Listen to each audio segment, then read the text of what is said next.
George, wait! What's going on? Powerful seismic events are shaking the world. Get down!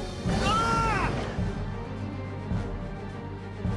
Secrets of an ancient manuscript have been unlocked. An evil conspiracy has been reborn. And a thrilling adventure is about to begin.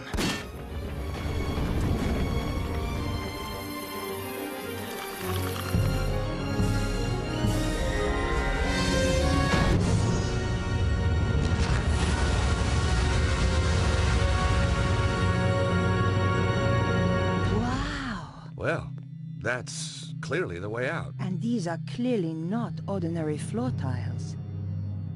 Well, it's fundamentally an adventure game, but it's an adventure game in the widest possible sense. You're thrown into a conspiracy, you find people have been murdered, people that you're meant to meet.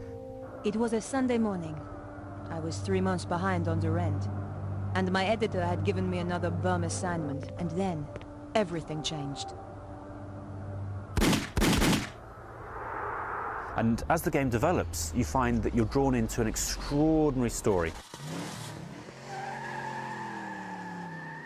Where did she disappear to? As always, a good story needs well-crafted characters, and this was a key challenge for the developers. The principal characters are George and Nico. George is an American, easygoing guy. He's sort of caught up in the whole conspiracy and drawn along. He's almost like an unwilling hero. He gets into adventures and scrapes and somehow comedically gets himself through them. On the other side, we have Nico, who's French. She's quite proud. She's a photojournalist. She's a real investigator. They have quite a rocky relationship, but a very interesting one because it's so sparky that the audience are never left with any kind of boring moments between the two interacting together.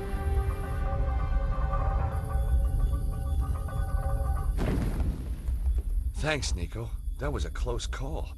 We've got to look out for each other. According to the game's creator, Revolution's Charles Cecil, this is a game designed to unfold like a classic suspense thriller. Normally the preserve of books and films, the storytelling takes center stage. One of the exciting things about writing adventures is that it's just about the only genre where you can write a really, really powerful story.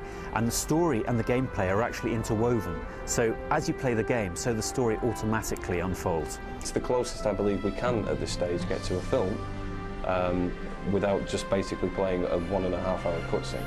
It starts with our hero, George, flying over the jungles of the Congo. Somehow we'd landed in the jungle. And I was alive. And suddenly this amazing electrical storm comes from absolutely nowhere and brings the plane down.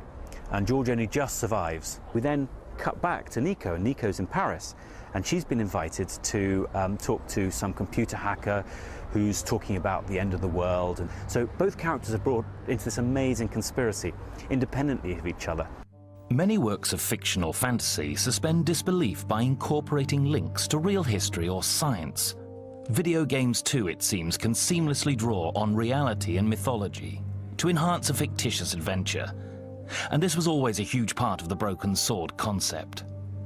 We use historical backgrounds because the facts are so extraordinary. The historical elements relating to the Knights Templar, who were an amazing group of people, to a very mysterious manuscript called the Voynich manuscript, which we draw into the story as well. The Voynich manuscript is the world's most mysterious manuscript. It's probably 500 years old, and no one can read a word of it. It's probably written in code. It was found in 1912 in a trunk near Rome in Italy by Mr. Voynich, hence the name. The game begins with the cracking of the Voynich manuscript. You might think that would be a fairly easy thing to do with modern computers, but there's a team of maybe 200 people I'm a member of internationally who are trying to crack the code, much like Vernon does in the game. He succeeds, but gets killed for it. Oh my God! I knew I had to search the body. It was still warm. To fans of the Broken Sword series, it must have felt like an eternity before the sleeping dragon was brought to life. But for the game's designers, it was a matter of waiting for new hardware that would justify moving the game from the old 2D environment to 3D. Now the technology is available, Revolution have been able to give the game a very filmic look. To make sure the third Broken Sword game really did feel like a film, Revolution brought in top cinematic consultant Bob Keane, Bob's a director, designer and model maker based in England's Pinewood Studios, where he's created some of the most memorable images in cinema.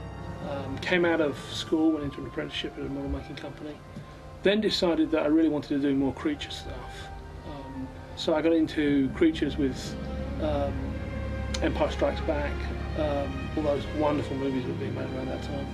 What I'm probably most famous for is the Hellraiser movies. Bob's film expertise was used by Revolution to make sure the game conveyed emotions and atmospheres appropriate for each scene.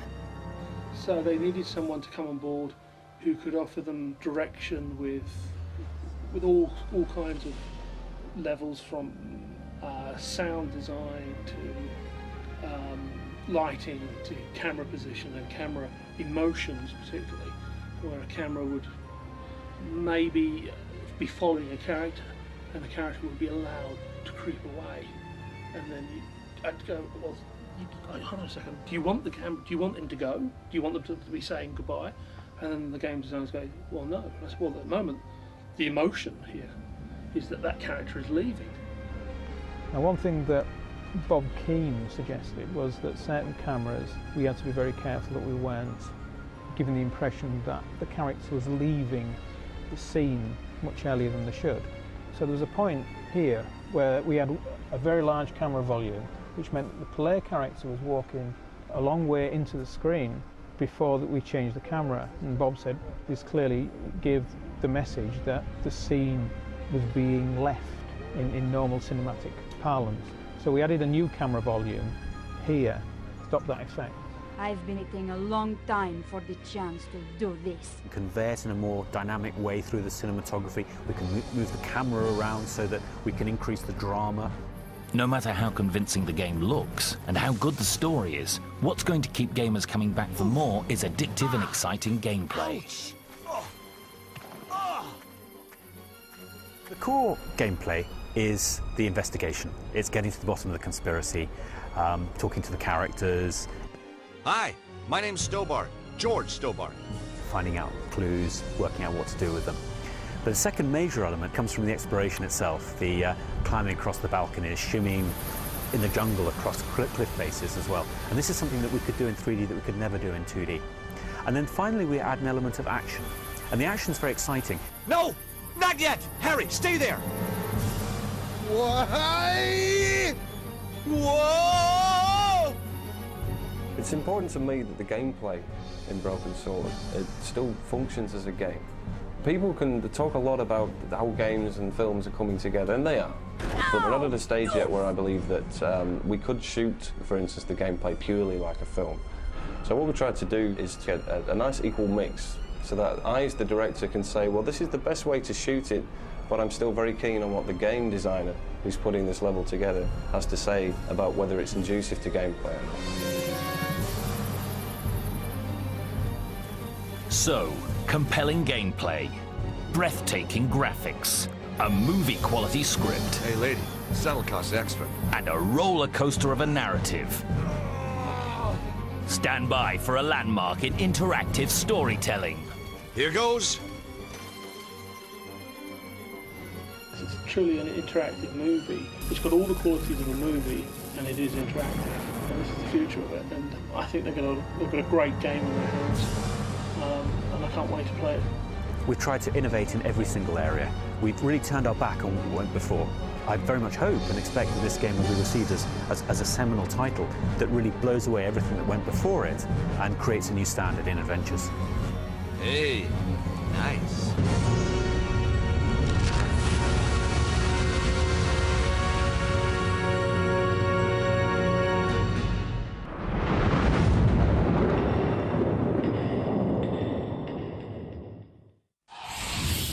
THQ